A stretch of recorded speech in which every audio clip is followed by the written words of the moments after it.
Olá, meu irmão, olá, minha irmã. Que bom que nós temos a oportunidade de mais uma vez estudarmos juntos a lição da Escola Sabatina. Estamos entrando na terceira lição desse trimestre. Esse trimestre nós estamos estudando um tema muito especial que se chama Descanso em Cristo. E essa semana nós vamos estudar um tema muito também especial. São as raízes da inquietação. E nós vamos estudar temas muito importantes que vão nos dar uma noção de que coisas estão atrapalhando o nosso relacionamento com o nosso Deus, com o nosso Senhor e Salvador Jesus. O verso para nós memorizarmos está lá em Tiago 3,16. Onde há inveja e rivalidade, aí há confusão e toda espécie de coisas ruins. Veja, onde há inveja e rivalidade significa que são coisas que nos atrapalham. Inveja, rivalidade são coisas que nos atrapalham no nosso relacionamento diário com o nosso Salvador Jesus. E a lição aqui fala de uma árvore chamada álamo tremedor. Ela é uma bela árvore, podendo atingir cerca de 15 a 30 metros de altura e floresce em climas frios como verões frescos. Sua madeira é utilizada em móveis e na fabricação de fósforos e papel. Mas isso não é o que chama atenção. O que chama atenção nessa árvore é que o álamo tremedor precisa de muito sol e cresce durante todo o tempo, mesmo no inverno, o que o torna como uma importante fonte de alimento para diferentes animais nessa estação. No entanto, o álamo tremedor é mais famoso por ter um dos maiores sistemas de raízes do mundo vegetal. Suas raízes se espalham por rebentos subterrâneos e formam uma colônia que pode se espalhar de forma relativamente rápida, cobrindo grandes áreas. As suas raízes são grandes. Um álamo tremedor pode viver até 150 anos, mas o organismo mais abaixo do solo, aquele que nós não vimos, ele pode viver por milhares de anos. Então, nesta semana, estudaremos as raízes da inquietação.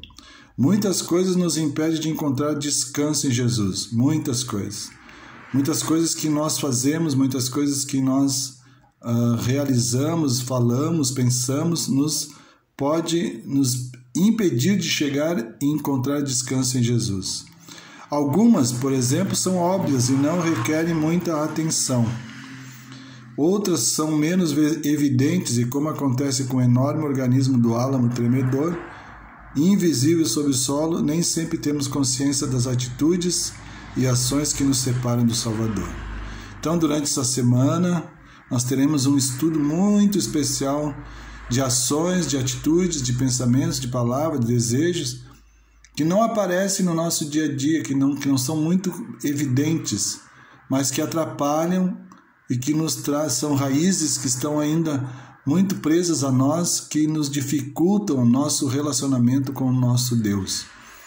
E nós, muitas vezes, não percebemos isso, muitas vezes nós não sentimos isso e, lamentavelmente, isso está atrapalhando, dificultando o nosso de encontrarmos descanso em Jesus. Nós sabemos que para podermos ter uma vida completa com Cristo, nós devemos nos expor diariamente à ação do Espírito Santo. É o Espírito Santo que vai aparando as arestas, vai nos conduzindo, vai nos colocando mais perto de Cristo, mais intimidade, mais longe do pecado. E isso nós vamos aprendendo cada dia com a nossa relação diária com Jesus. Então, que nós possamos aproveitar muito bem essa lição dessa semana, possamos estudar muito esses assuntos e que tragam para nós muitas bênçãos para todos aqueles que se dispuserem a estudar a palavra de Deus durante essa semana. Que Deus nos abençoe, que tenhamos um estudo muito promissor e que cresçamos espiritualmente para termos vidas semelhantes ao nosso Senhor e Salvador Jesus. Essa é a minha oração por mim e por vós. Amém.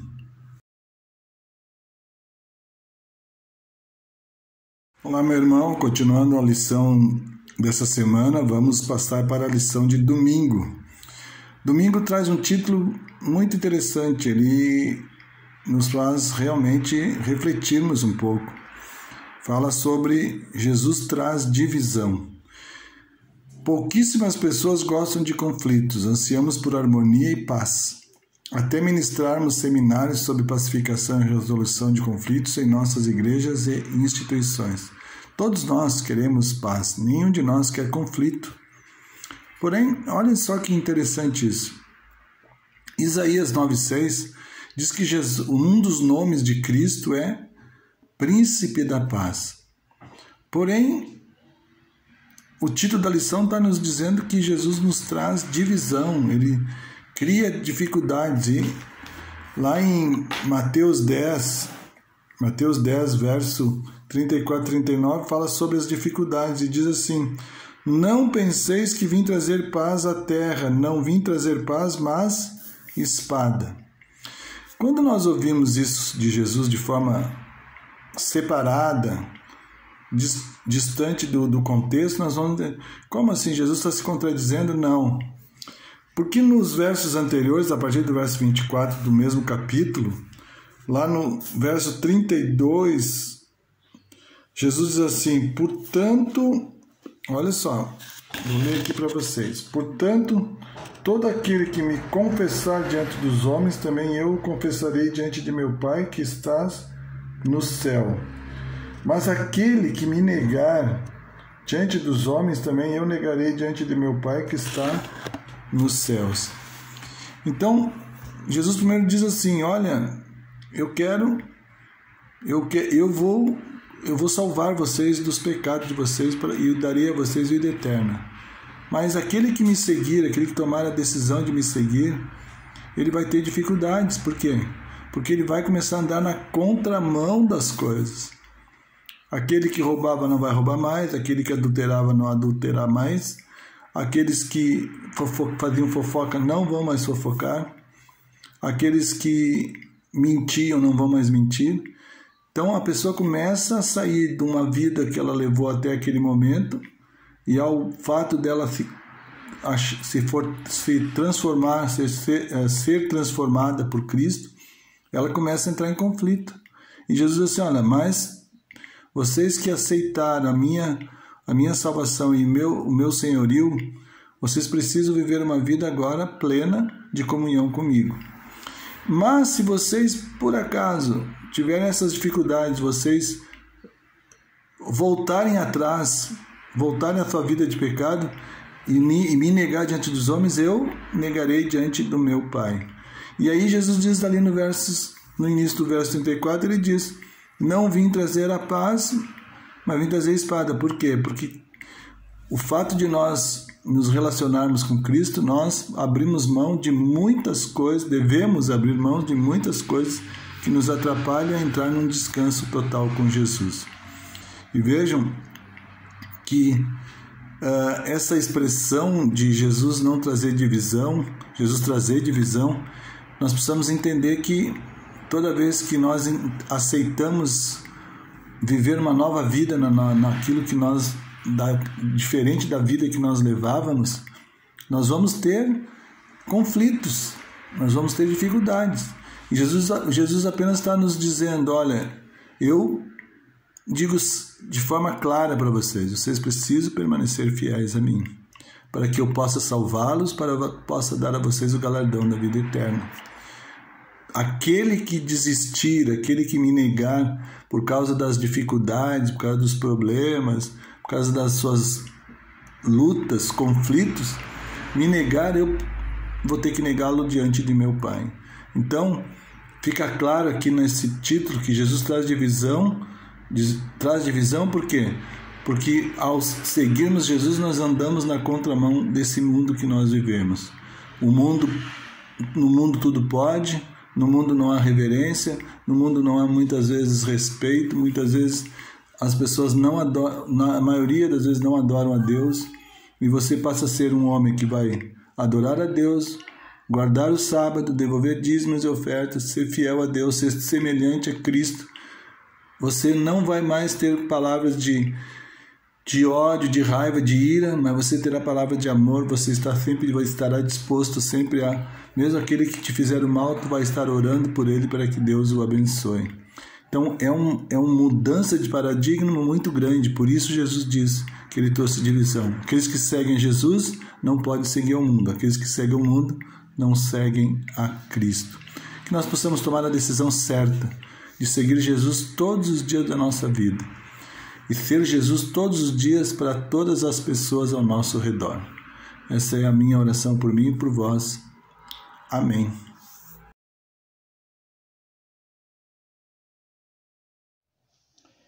Meus irmãos, aqui estamos mais uma vez para colocarmos o estudo da lição da Escola Sabatina, né?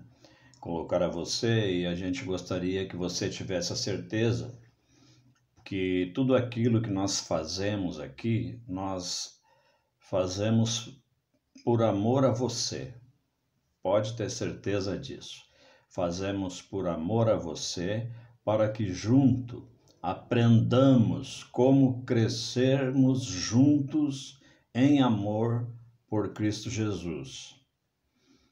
Tem assuntos que às vezes nos atraem, nós gostamos, e por vezes tem assuntos também que a gente talvez não goste tanto, ou sintamos até que esses assuntos esbarram em alguma característica nossa. E por isso eu quero lhes falar hoje sobre egoísmo. Egoísmo. Nós poderíamos assim dizer que egoísmo é um sistema interno que nós temos chamado pecado, né? E para a maioria das pessoas, o egoísmo é tão natural quanto respirar. Agora eu pergunto, Deus se agrada de egoísmo? Não.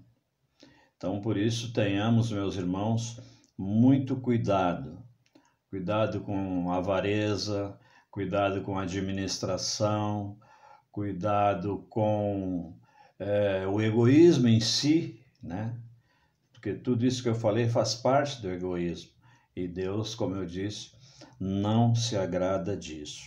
E quando eu vou lá no livro de Lucas, no capítulo 12, dos versos 13 a 21, o que eu encontro lá?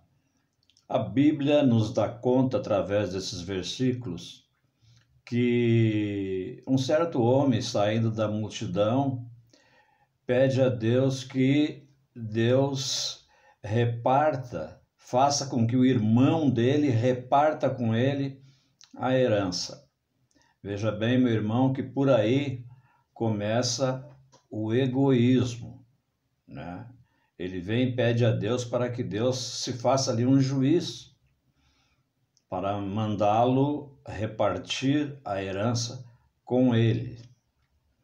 Ora, nós sabemos que Deus é o dono de tudo, Ele é o juiz de tudo, mas Ele não é juiz para mesquinharias, digamos assim, para português bem claro.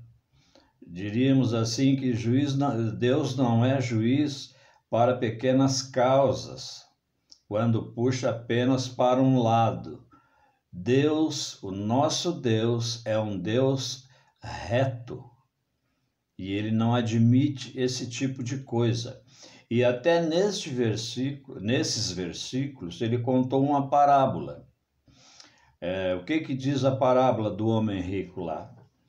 Diz que um homem rico fez a sua colheita, né, num determinado ano, e ele colheu muito, foi muito satisfatória a colheita dele. Ele não sabia onde pôr os grãos que ele havia colhido.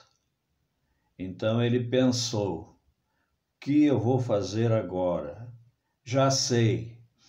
Vou desmanchar os meus celeiros e vou construí-los novamente, porém maiores, e vou pôr a minha safra lá dentro.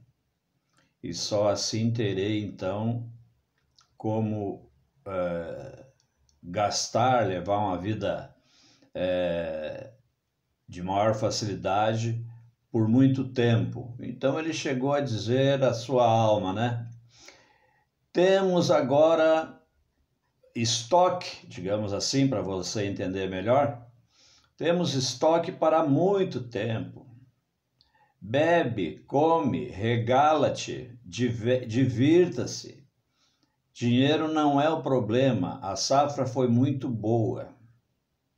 Em nenhum momento ele consultou a Deus, em nenhum momento ele levou diante de Deus o que fazer com tanta coisa que ele havia colhido, né? E quando ele teve essa ideia e achou que teria tudo, ele ouviu a seguinte advertência: cuidado, cuidado, veja lá o que você está preparando para você, homem, se preocupando com você, guardando as coisas só para você. E para Deus, o que você tem guardado? E é uma pergunta que nós também podemos fazer, né, meus irmãos? O que nós temos guardado para Deus? É tão bom quando a gente vive folgado, arregalado, saldo bom no banco, boa saúde, bom emprego. Para que orar, né? Para que levar nossos assuntos diante de Deus, se nós temos tudo, né? Só que Deus disse: cuidado, porque esta noite te pedirão a tua alma. E para Deus o que você guardou? É um tolo. Essa pessoa é uma pessoa tola, né? Porque não guardou para Deus. Em nenhum momento levou diante de Deus aquele assunto, mesmo Deus tendo dado a ele uma safra tremenda. Então isso faz nós pensarmos que isso esbarra no egoísmo, né? E Deus não se agrada disso. Diz que Jesus rejeitou ali o papel de árbitro entre os dois irmãos. Em vez disso, ele apontou o problema fundamental, maior, que era o egoísmo. E daí então ele contou essa parábola. O segredo de tudo, meu irmão, eu tenho a impressão que a humildade e a parcimônia, né? Devemos atender o que diz lá na Bíblia: Senhor, não me dê pouco para que eu não me queixe, e também não me dê muito para que eu não vire as costas para ti, porque tenho muito, mas me dê apenas aquilo que for necessário. Então isso é parcimônia, isso é parceria, e isso é ligar para Deus. Isso é levar os nossos problemas diante de Deus.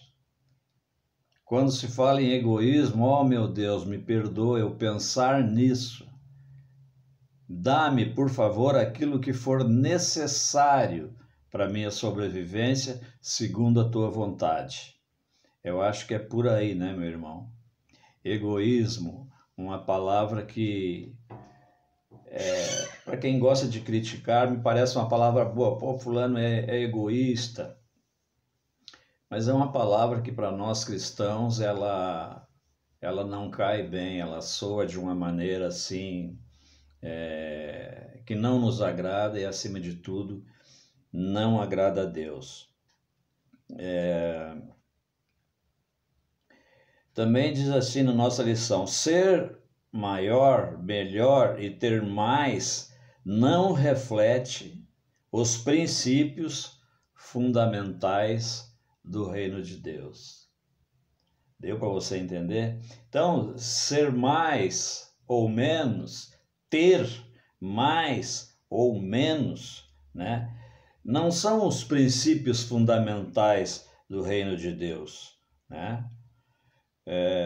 Eu acho que a vida de Cristo sempre foi pautada pela humildade.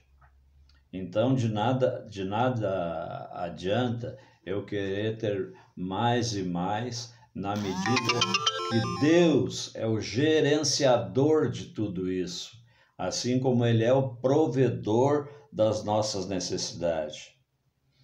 E como nós lemos lá em Filipenses 2, de 5 a 8, descreve um modelo de altruísmo, inclusive, né? Humildade e amor, né?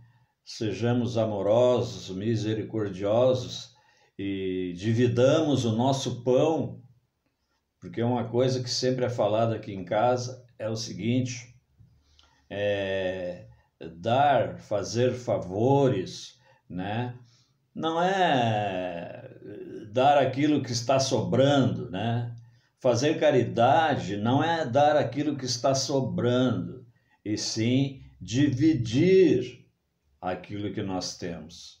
Então fique com essa ideia, meu irmão, minha irmã, inclusive numa hora que a nossa Adria está pedindo socorro, né? Nós auxiliarmos ali não significa dizer que nós temos que ir lá levar aquilo que está sobrando, mas seria de bom grado a gente dividir um pouquinho aquilo que a gente tem. Amém? Pense nisso, que essa lição sirva para nós repensarmos o que significa para nós egoísmo. Um abraço, fiquem com Deus, até a próxima, meu irmão.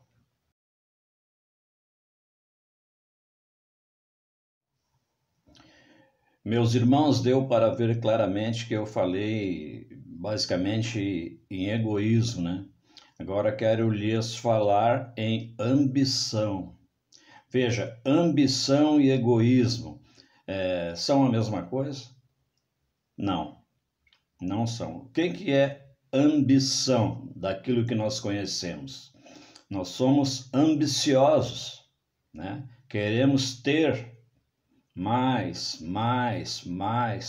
Estamos sempre à procura de novas oportunidades para agregar mais, juntar mais, ter mais dinheiro, comprar novas propriedades, mais um carro, coisa desse tipo assim, né? Ambição, pessoa ambiciosa. Diferentemente do egoísmo, né? O egoísmo tem todas essas características, mas ele quer só para ele quer uma exclusividade, ele é egocêntrico, ele é egoísta, ele quer só para ele as coisas. Então ele se torna um egoísta. E eu não sei se você consegue fazer essa diferenciação, diferentemente daquilo que Jesus pensava, né? E se você acompanhar, por exemplo, estudar sobre as últimas semanas de Cristo aqui na Terra, você vai ver que a inquietação e a ambição levam as pessoas a fazer coisas, né, e dizer coisas imprudentes, né? E hoje ainda, né, nos nossos dias, a inquietação, a ambição, o egoísmo também, nos nossos dias, fazem coisas que difícil até de acreditar, verdadeiras imprudências, né? Matar pai, matar mãe, porque tem um bom seguro, porque tem uma boa casa, porque ele é filho único, ele vai ficar com aquilo para ele, né? Então, particularizando, ele quer para ele aquilo. Por isso que eu digo que são decisões imprudentes, porque não importa se meu pai vai morrer aqui nesse mundo. O que importa é que eu vou ter mais. Então, trata-se aí de ambição.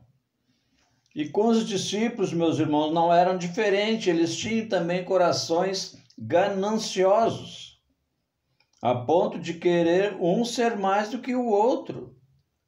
Isso já acontecia no tempo dos discípulos, quando Jesus viveu aqui na terra. Eles chegavam a perguntar para Jesus quem era deles o maior. Quem é o maior? Quem é o melhor? Né? Então, Jesus chegou a ponto de reunir-se com eles, chamou uma criança e a pôs no meio deles. Né? Uma criança é toda delicadeza, é toda amor, né? É toda simplicidade. Né? Então, eles ficaram meio que, né, pensando, mas o que essa criança está fazendo aqui? Por que isso, né? E Jesus prontamente respondeu, né? Se você não se tornar como uma criança, né, você jamais alcançará o reino dos céus. Mas por que ele disse isso? Porque uma criança não tem ambição. Porque uma criança, ela não tem egoísmo. Uma criança é simples, é doce, é amorosa, não tem malícia, não tem maldade. Ela é toda amor.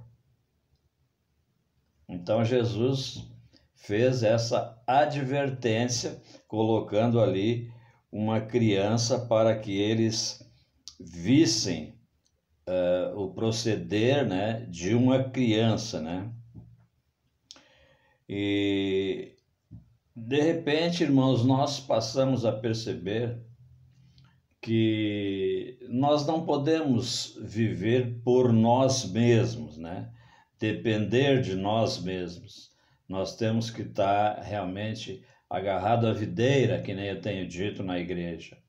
Agarrado à videira, né? Não larguemos a videira. Estejamos sempre sob os preceitos de Cristo. E aquilo que Ele deixou para mim e para você e para mim, como diretriz para viver uma vida longe da ambição e longe do egoísmo. Deus te abençoe grandemente, meu irmão. Foi mais uma vez um prazer muito grande falar com você através desse pequeno vídeo. Até a próxima, então, como eu digo sempre. Deus te abençoe.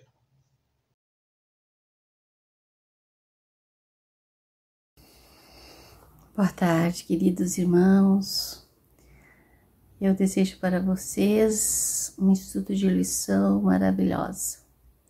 Que todos possam aproveitar esse estudo, que é maravilhoso a gente poder contar com o estudo da Palavra de Deus para nos ajudar a ter uma vida melhor, uma vida mais consagrada, que eu quero dizer.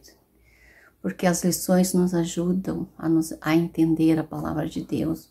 Muitas vezes abre os nossos olhos, e essa lição é para abrir os nossos olhos, porque são pecados às vezes que a gente nem entende que tem. Então o estudo dessa semana é uma raiz da inquietação, né? A nossa lição de quarta-feira está dizendo hipocrisia. Hipocrisia é um fingidor que deseja parecer-se alguém que não é. O termo é usado 7 vezes em Mateus 23, no discurso em que Jesus humilhou os escribas e fariseus, chamando eles de hipócritas. Eles demonstravam ser o que não eram, né? Então, algumas raízes nos impedem de encontrar descanso em Cristo. Essa nossa lição é para nós descansarmos em Cristo. Como é que nós vamos descansar em Cristo, tendo junto de nós esse pecado da hipocrisia, né?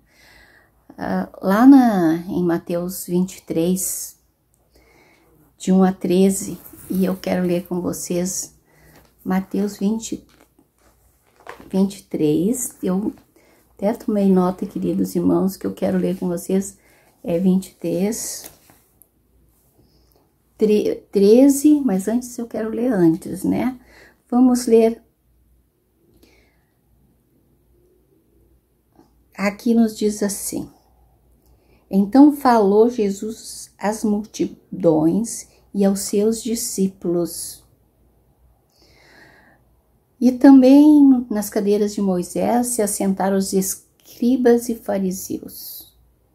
E ele disse assim: fazei e guardai, pois tudo quanto ele vos disserem, porém não os imiteis nas suas obras, porque dizem e não fazem.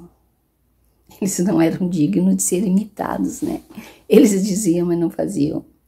Atam fardos pesados e difíceis de carregar, e os põem sobre os ombros dos homens.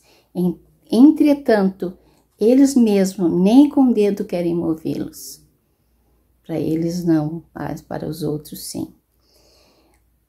Praticam, porém, todas as suas obras com o fim de serem vistos dos homens, pois alargam o seu filactérios e alongam as suas franjas. Amam o primeiro lugar nos banquetes e as primeiras cadeiras nas sinagogas. As saudações nas praças e os serem chamados mestres. E o verso 10. Nem sereis chamados guias, porque um só é o vosso guia, e o vosso guia é Cristo. Nem o maior entre vós sereis vosso servo. E o verso 13, irmãos, olha quão importante é o verso 13. Diz assim: ai de vós, escribas e fariseus hipócritas, porque fechais o reino dos céus diante dos homens.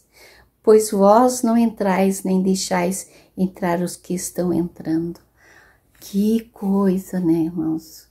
De certa forma, nós também podemos agir assim.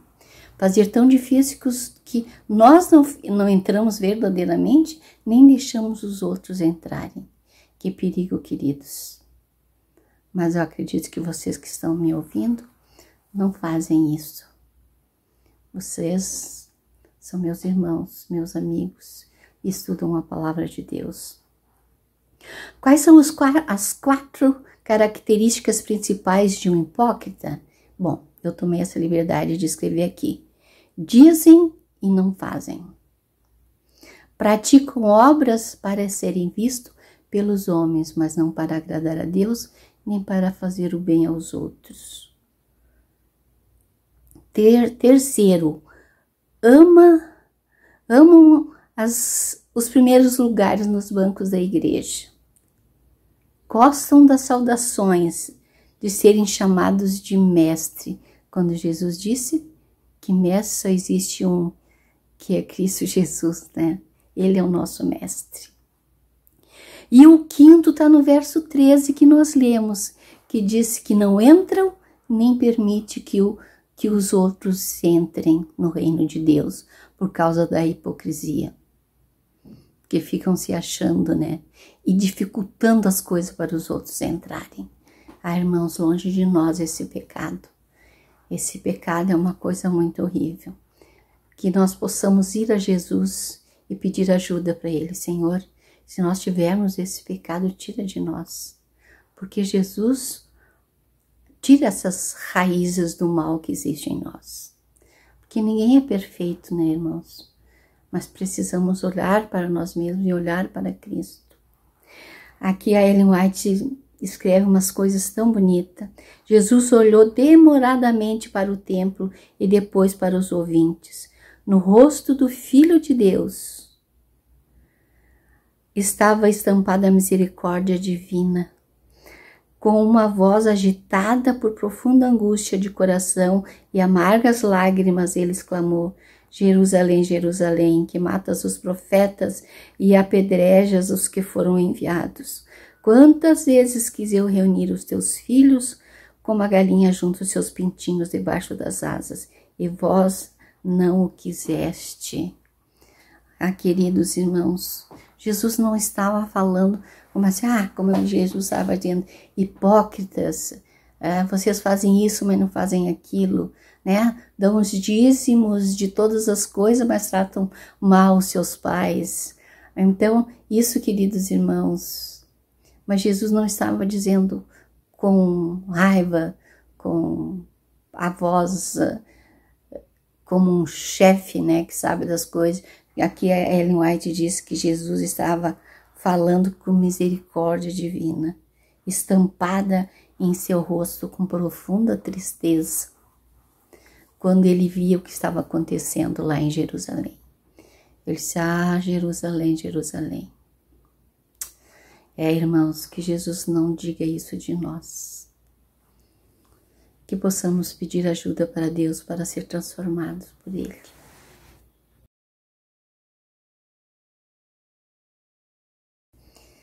Agora, meus amados irmãos, amigos, que estão estudando a lição conosco, que o Espírito Santo nos ajude a entender essas palavras que nós vamos estudar agora, quinta-feira, eliminando a inquietação.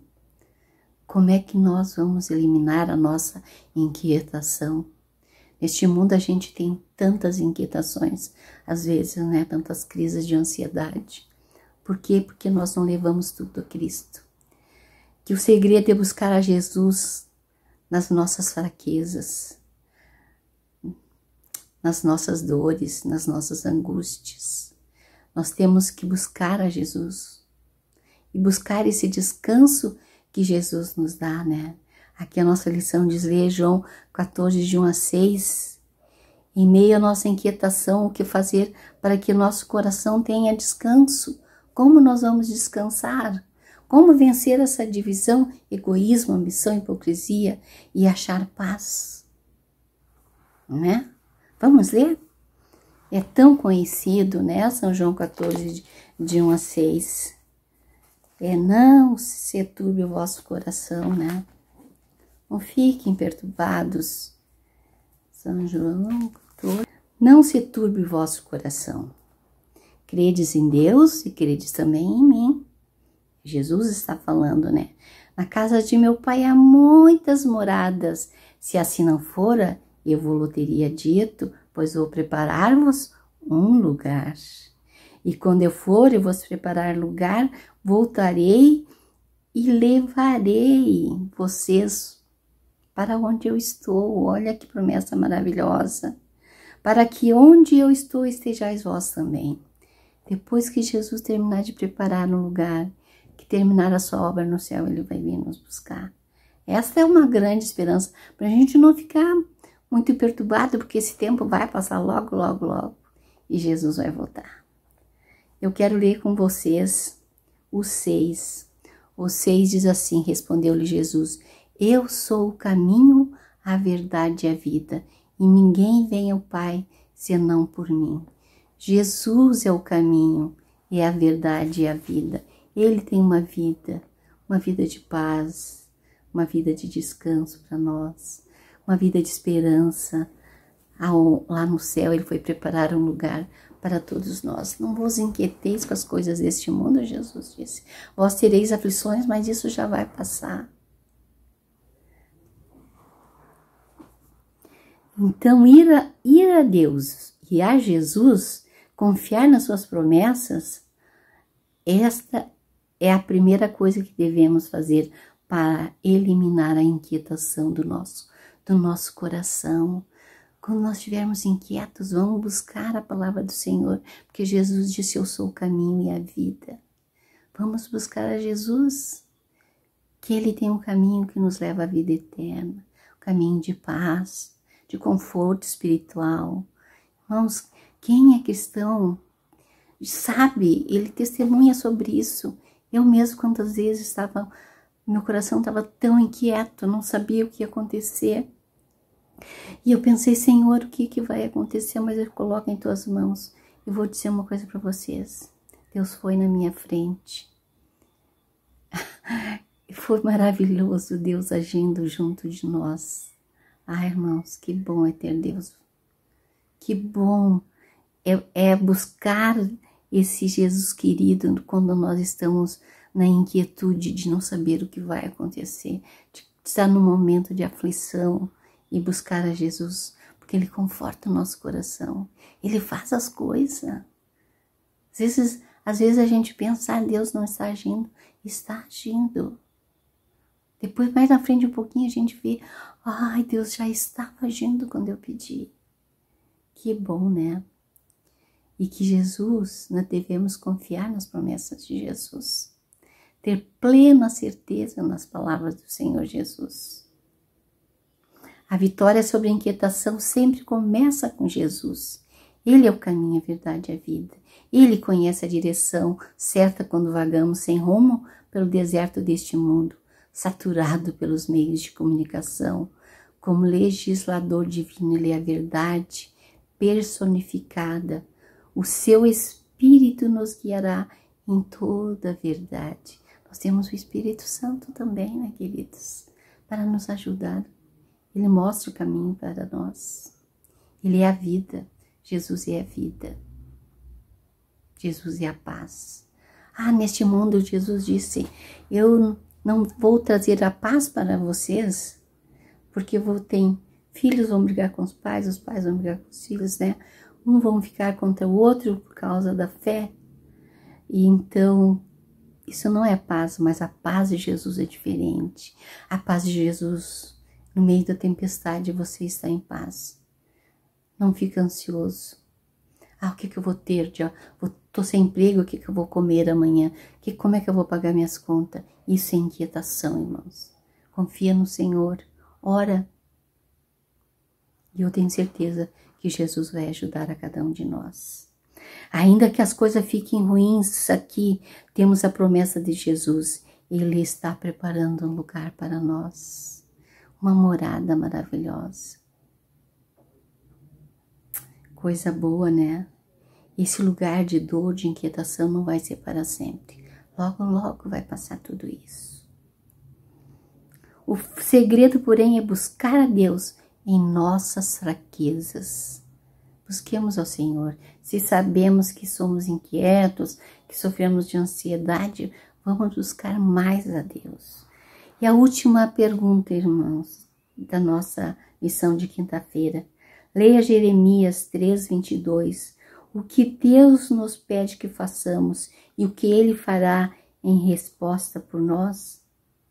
Ele diz assim, voltai, ó filhos rebeldes, diz o Senhor, eu os curarei das vossas rebeliões. Buscai o Senhor, que Ele vai nos curar.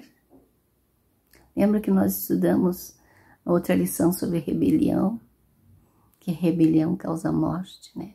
Aqui Jesus está dizendo, Deus está dizendo, voltai para mim, porque eu posso apaziguar o teu coração, eu posso te curar, eu posso curar a tua inquietude do teu coração. Amado Jesus, que promessa linda que Ele nos dá em Jeremias 3:22. A resposta, irmãos, à pergunta é, Ele pede que o povo volte e promete curá-lo de suas rebeliões, queridos. Ele promete que o nosso Deus é fiel. Se Ele promete, Ele cumpre. Ele não é que nem nós, pecadores. Que Deus nos ajude, irmãos, e que continue estudando essa lição para o bem de todos, dos nossos, de nós mesmos e das pessoas que querem entrar no reino dos céus. Eu oro por mim e por vocês, em nome de Jesus. Amém. Queridos irmãos, muito bom dia. Coube a mim encerrarmos a lição 3. Encerrar a lição 3. Que é a lição dessa semana que falava as raízes da inquietação. O que nos leva a ficarmos inquietos no dia a dia? O que nos leva a nos tornarmos, às vezes, egoístas, né? Nos tornarmos, às vezes, incapazes de enxergar o outro, né? Que nos torna, muitas vezes, ambiciosos, querendo mais e mais e mais, né? Que nos deixa sem saber que rumo tomar, né? sem saber como andar, sem saber como conviver com as dificuldades do dia a dia. E aí colocamos o nosso eu em primeiro lugar. O nosso eu nos faz com que nós fiquemos inquietos, porque queremos mais e mais, e parece que quanto mais temos, mais queremos. Então, para encerrar a lição dessa semana, uma única palavra me veio à mente, né? Um pronome. 2 pronomes, digamos assim. Vamos eliminar o eu e colocarmos o nós em nossos pensamentos, no nosso dia a dia, para que possamos enxergar a necessidade do outro e assim podermos ajudá-los, podemos servir, trabalhar, fazer, né, ajudar aqueles que estão necessitados. Deixarmos o nós para podermos servir e fazer o serviço que Deus nos mandou fazer, que é ajudar o nosso próximo. Só assim, quando nós deixamos o eu de lado e passamos a conviver mais com o nós, nos tornamos mais misericordiosos, nos tornamos mais bondosos, nos tornamos mais acessíveis para olhar o próximo e as suas necessidades. Quando Jesus habita em nós, o eu morre. E esse Jesus nos transforma, né? E a nossa vida passa a ser parecida com a daquele com o qual nós admiramos, a vida de Cristo Jesus, que é o nosso professor, nosso foco, né? Nossa direção. Que o Senhor nos impulsione através do Espírito Santo durante essa semana a enxergarmos o outro, a tirar um tempinho do nosso dia a dia para ajudar, para abençoar alguém que está ao nosso redor. Um vizinho nosso que precisa de uma ajuda, uma mãe que precisa de uma ajuda para cuidar um filho enquanto ela vai na farmácia ou trabalhar, que nós possamos nos disponibilizar ao serviço do Senhor, que é ajudar o próximo. Então, para que as palavras inquietação, ambição, hipocrisia, egoísmo saiam da nossa vida, devemos viver o nós em Cristo Jesus. Uma boa semana, impulsionado pelo Espírito Santo, para enxergarmos além do eu. Um beijo no coração de vocês. Fiquem com Deus. Deus bendito, se há passos de obediência que preciso dar, mas ainda não percebi, peço que abras meus olhos para a verdade e me ajudes a dar esses passos. Não quero limitar tuas bênçãos em minha vida por não estar andando em teus caminhos. Por favor, em nome de Jesus. Amém.